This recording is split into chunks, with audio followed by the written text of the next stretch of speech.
மாண்புமிகு அமைச்சர்களுக்கும் மதிப்பிற்குரிய சிறப்பு விருந்தினர்களுக்கும் அனைவருக்கும் என்னுடைய வணக்கம். ஒரு சில நிகழ்ச்சி மட்டும்தான்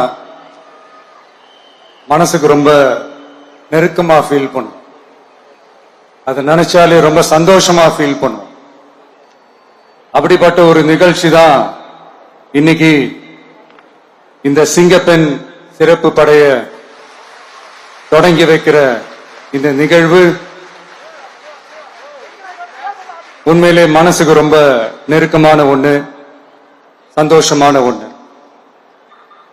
நம்ம பாட்டி, அம்மா, அக்கா, தங்கைகள், ஒவ்வொரு வீட்டில் இருக்கிற பெண் குழந்தைகள், இவங்க எல்லாருக்குமான பாதுகாப்பை உறுதி செய்வோம்னு சொன்னோம். ஆனா அது எலெக்ஷனுக்காக மட்டுமே கிடையாது. மனசுல இருந்து நிஜமா, உண்மையா, உணர்வு பூர்வமா சொன்னதுதான். பெண்களுக்கு எதிரான இந்த கொடுமைகள்ல நமக்கு எப்பவுமே 0 டாலரன்ஸ் தான்.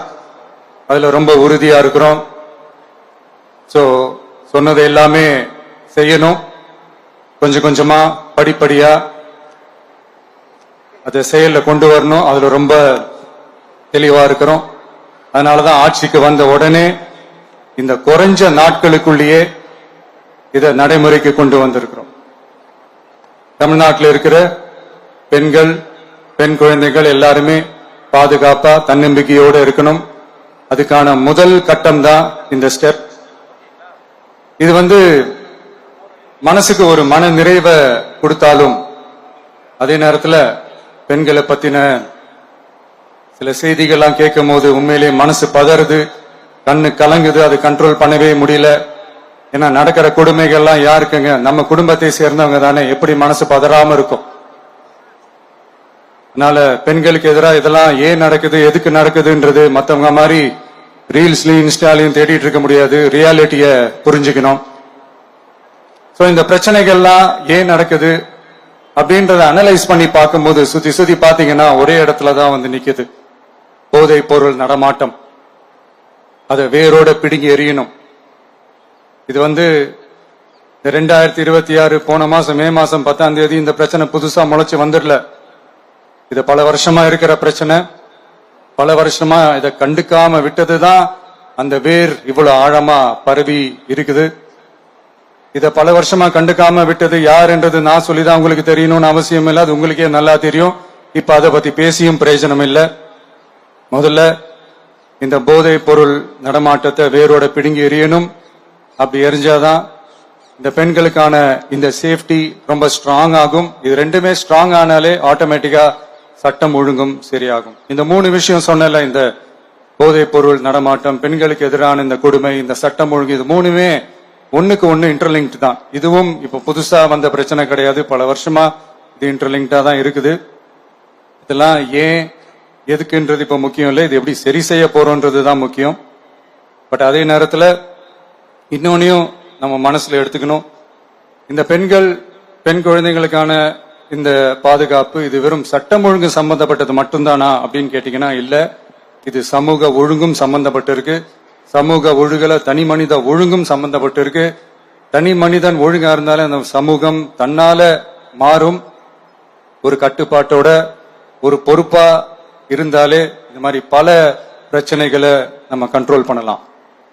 படிக்கிற இடத்துல, வேலைக்கு போற இடத்துல, டிராவல் டைம்ல, ஆனா டெய்லி லைஃப்ல பயம் இல்லாம மரியாதையோட நம்ம பெண்கள் வாழணும். அதுக்கான ஒரு அட்மாஸ்பியரை நம்ம கிரியேட் பண்ணணும்.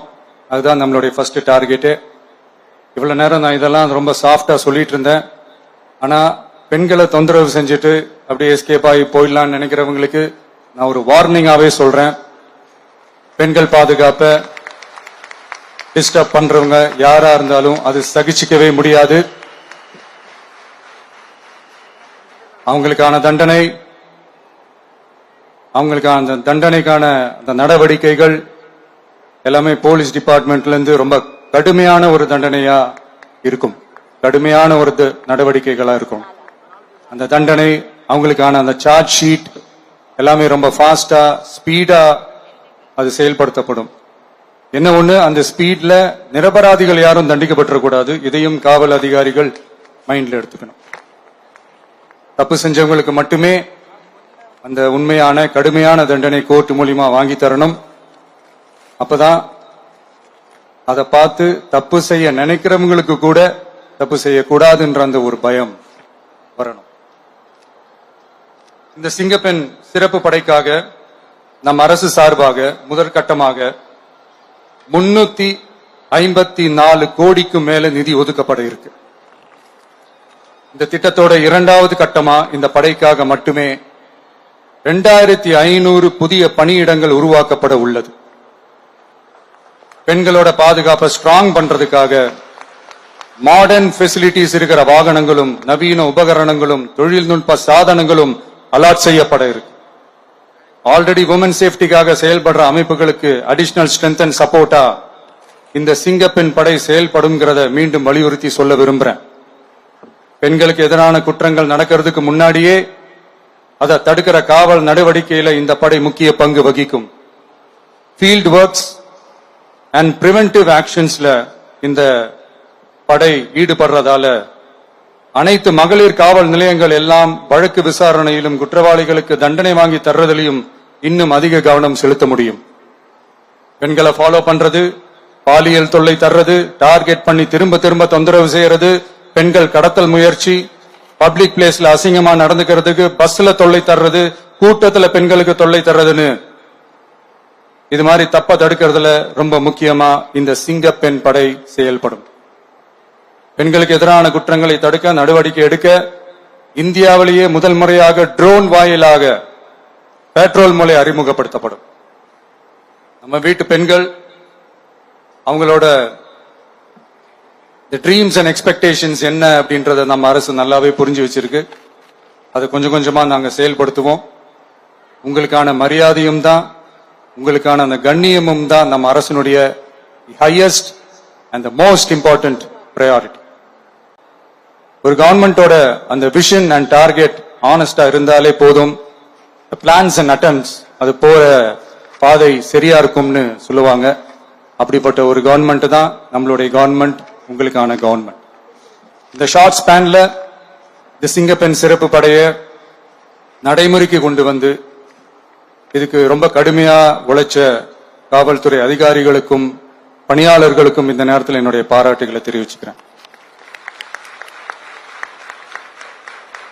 இந்த நேரத்தில் என்னை பொறுத்த வரைக்கும் ஒரு கவர்மெண்டோட முதல் சக்சஸ், முழு சக்சஸ் இன்ஃப்ராஸ்ட்ரக்சரோட வளர்ச்சியிலேயோ பொருளாதார வளர்ச்சியிலேயோ மட்டுமே இல்லை, அந்த ஸ்டேட்டோட பெண்களும் குழந்தைகளும் மரியாதையா வாழ்றாங்களா அப்படின்றதுலதான் அந்த கவர்மெண்டோட முழு சக்சஸுமே இருக்கு.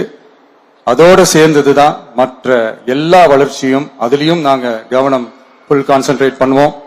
கான்பிடென்டா இருங்க, நல்லதே நடக்கும், வெற்றி நிச்சயம். மீண்டும் சந்திக்கும் வரை நன்றி, வணக்கம்.